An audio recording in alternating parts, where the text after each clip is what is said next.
Lesson 169. By grace I live. By grace I am released.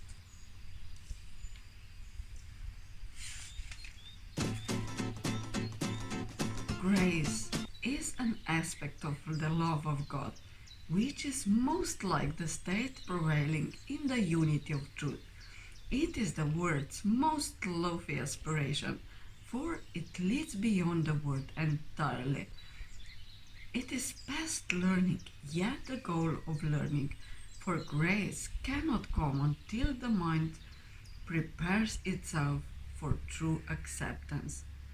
Grace becomes inevitable instantly in those who have prepared a table where it can be gently laid and willingly received, an altar clean and holy for the gift.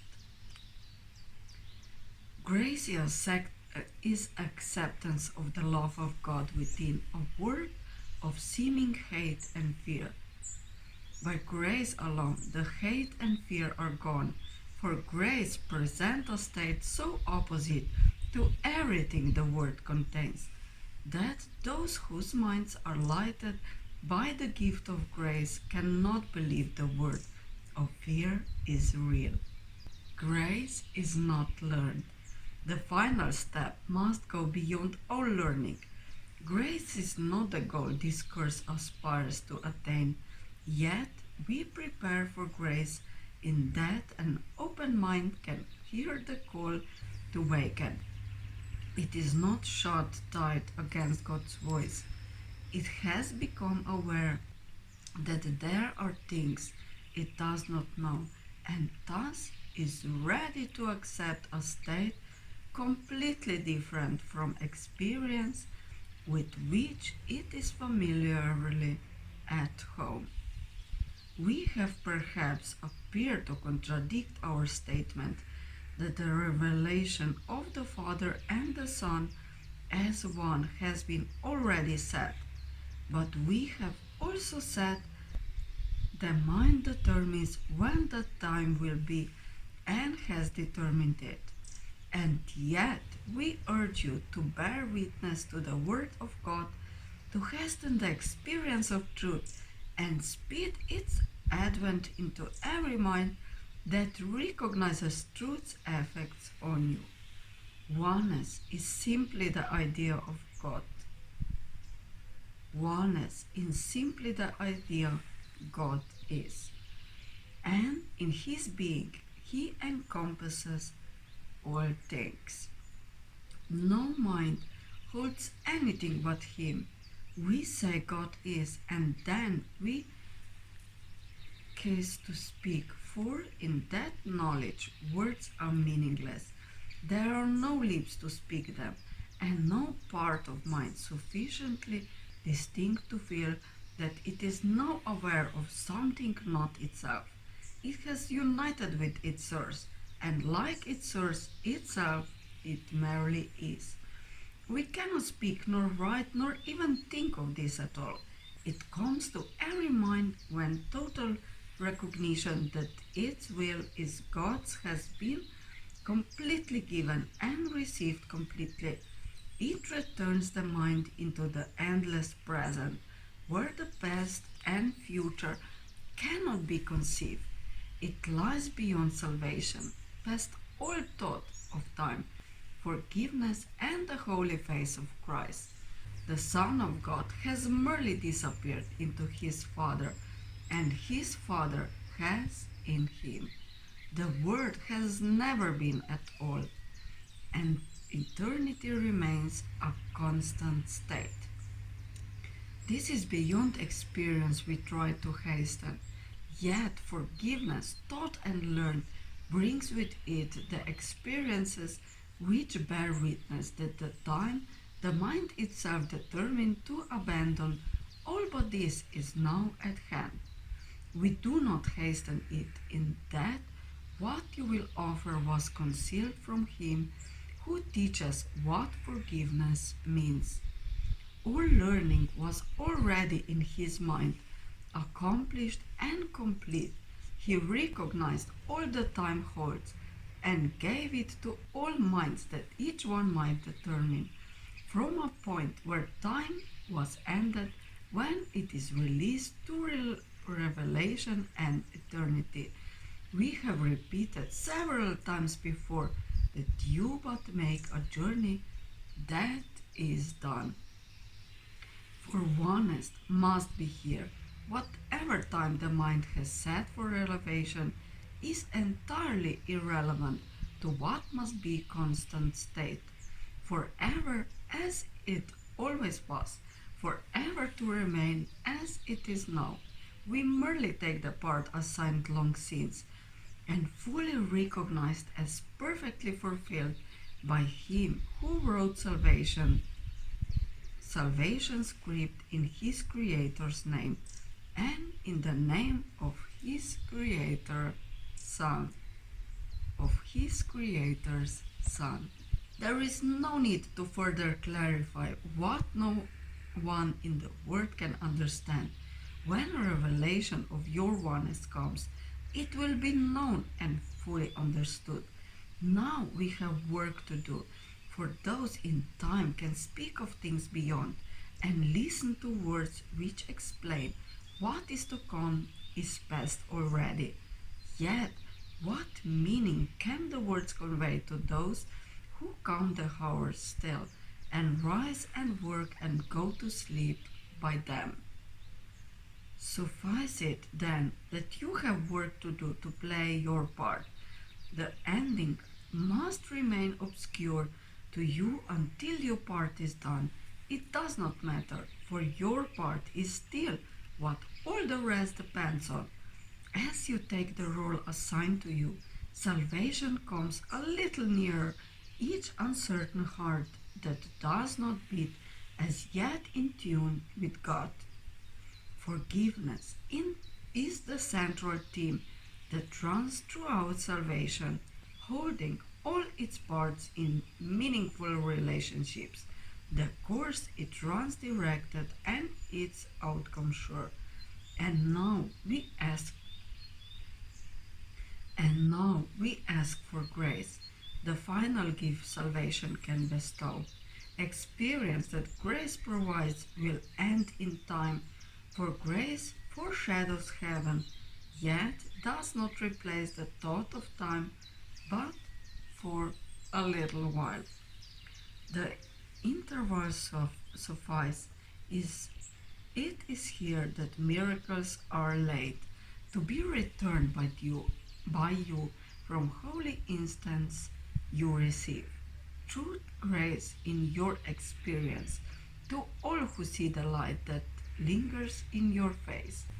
What is the face of Christ but his who went a moment into timelessness and brought a clear reflection of the unity he felt an instant back to bless the world?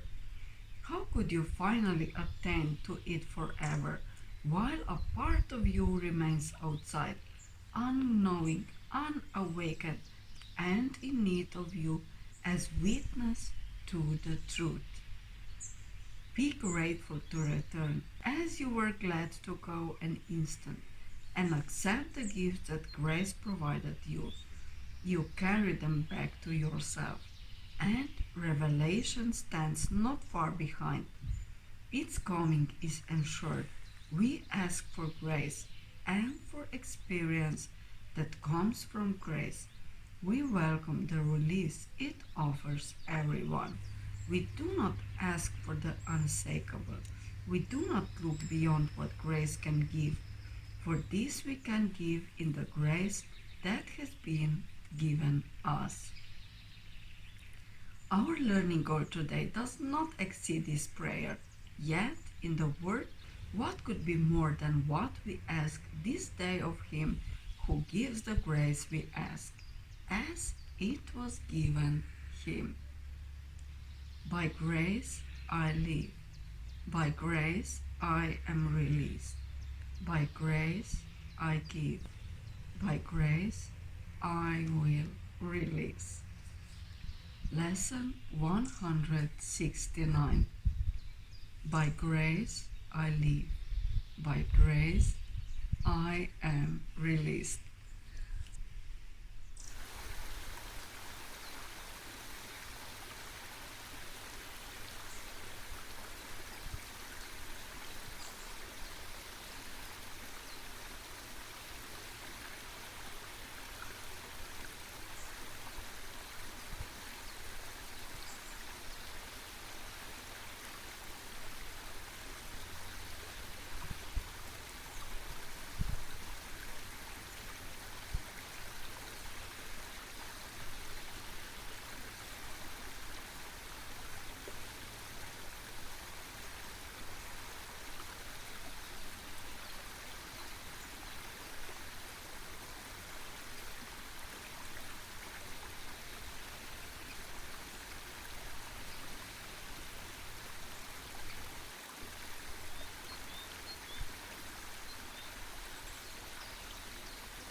Lesson 169.